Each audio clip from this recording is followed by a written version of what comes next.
Hola, ¿qué tal hermanitos? ¿Cómo están? Mi nombre es Gaby Liaud y bueno, en este video les voy a hablar de la unión del alma con el cuerpo.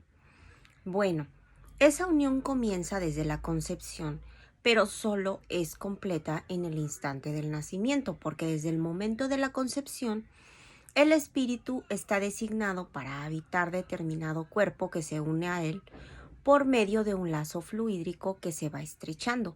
En el momento en que nosotros estamos haciendo la concepción del bebé, en ese momento hay un lazo que une al espíritu con el bebé que está en la panza de su mamá, ¿sale?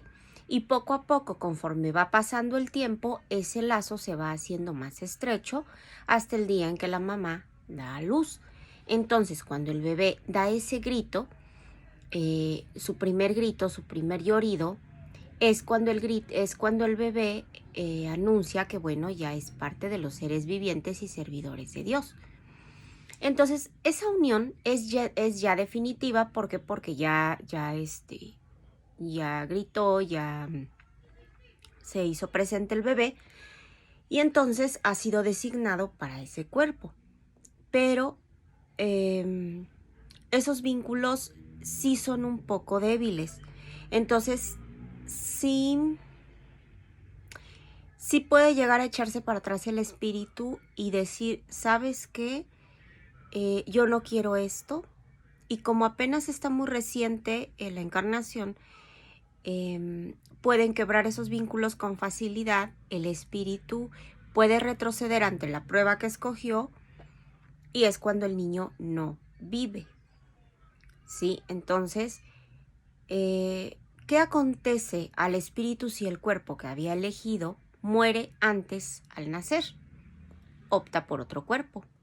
La utilidad de las muertes tan prematuras son las imperfecciones de la materia, que casi siempre son la causa de esas muertes.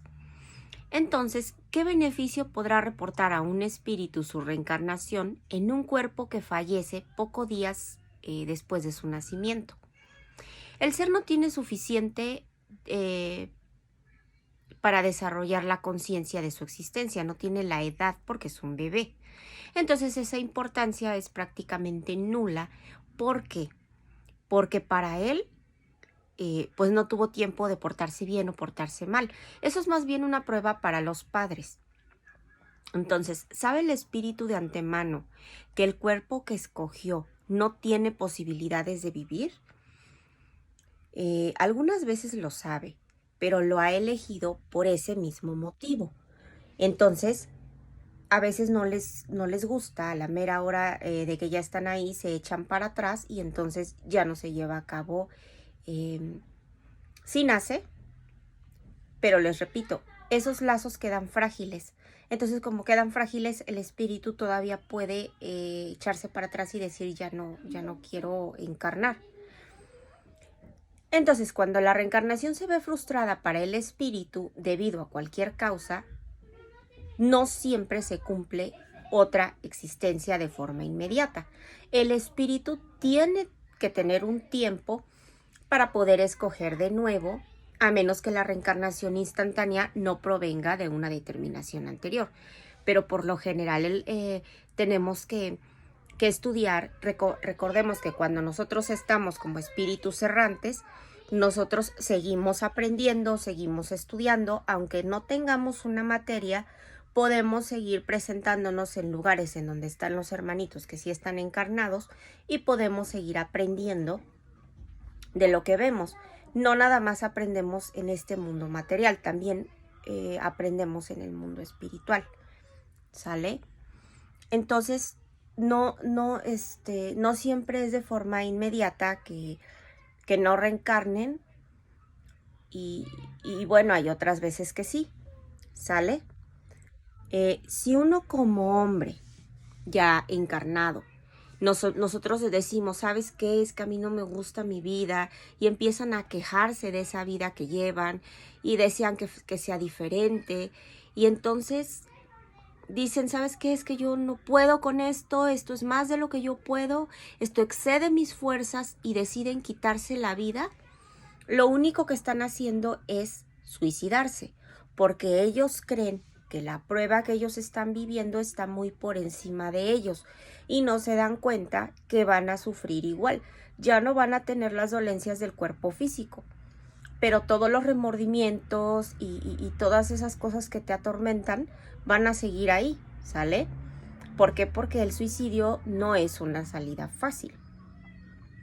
Entonces, en el intervalo que media entre la concepción y el nacimiento, goza el espíritu de la totalidad de sus facultades, más o menos según lo avanzado del proceso, porque el espíritu no está todavía encarnado, está en un proceso de turbación, ya está unido el bebé con el espíritu, la materia con el espíritu, ya están unidos.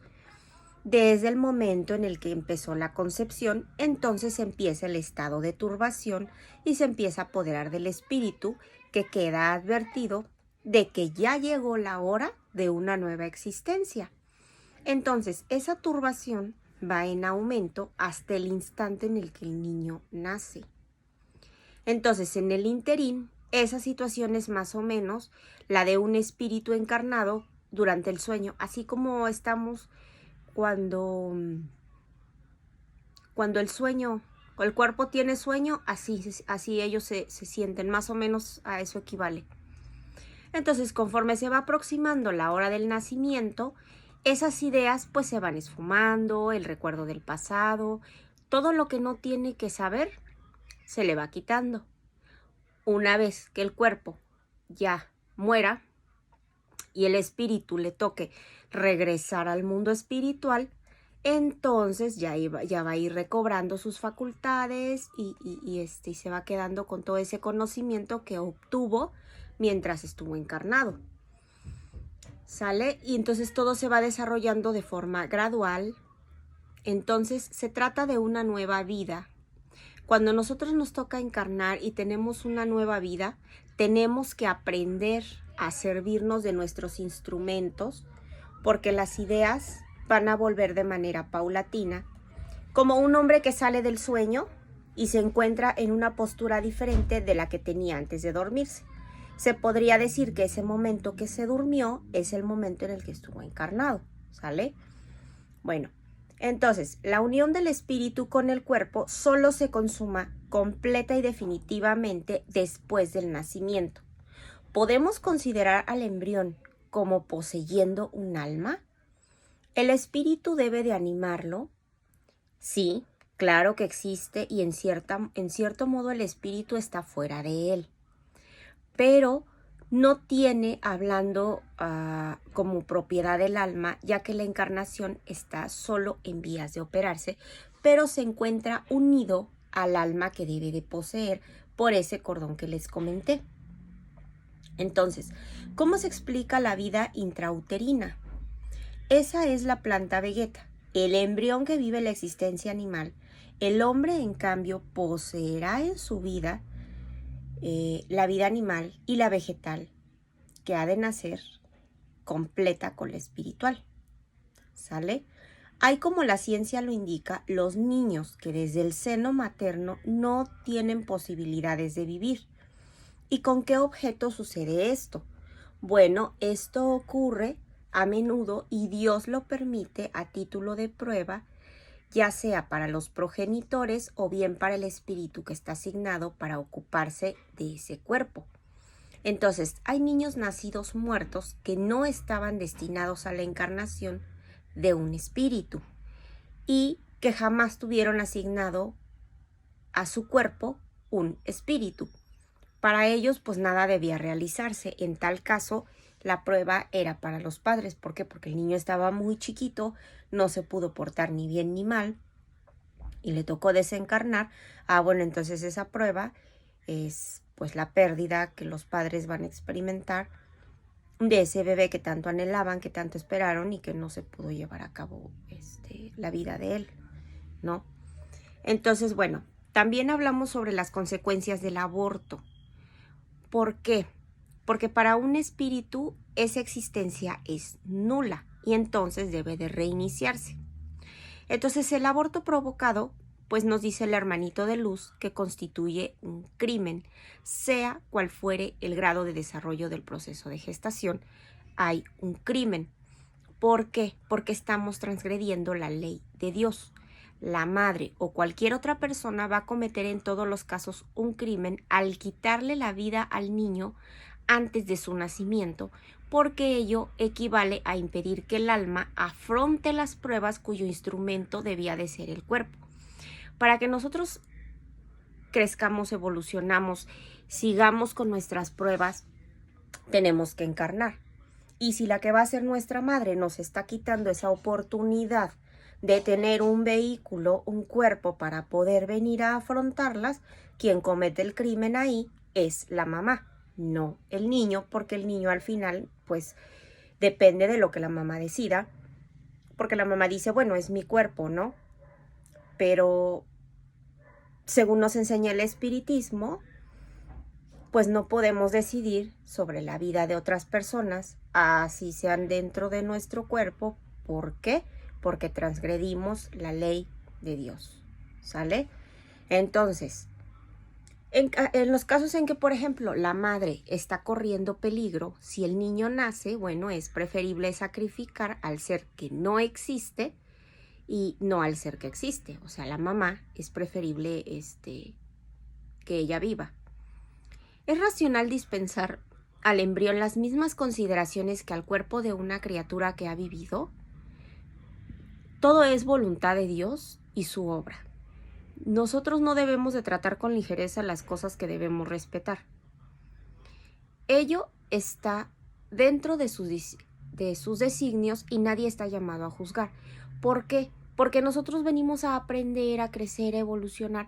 Nosotros no podemos decidir ni podemos juzgar. ¿Sale? Simplemente aquí nos enseñan que el aborto no debe de ser en ningún momento.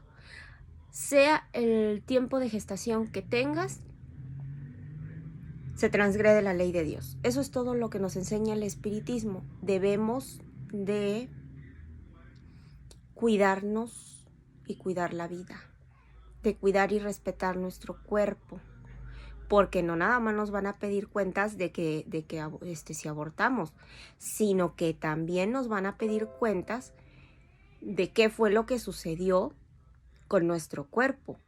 ¿Por qué? Porque nosotros con los vicios o a veces con costumbres que tenemos, nos vamos suicidando lentamente. O sea, el suicidio no nada más es decir, me voy a colgar y ya me mato y ya. No. O me disparo y ya. El suicidio también puede ser poco a poco, ¿sale?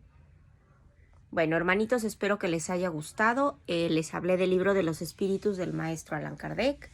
Y bueno, en el siguiente video vamos a hablar sobre las facultades morales e intelectuales del mismo libro.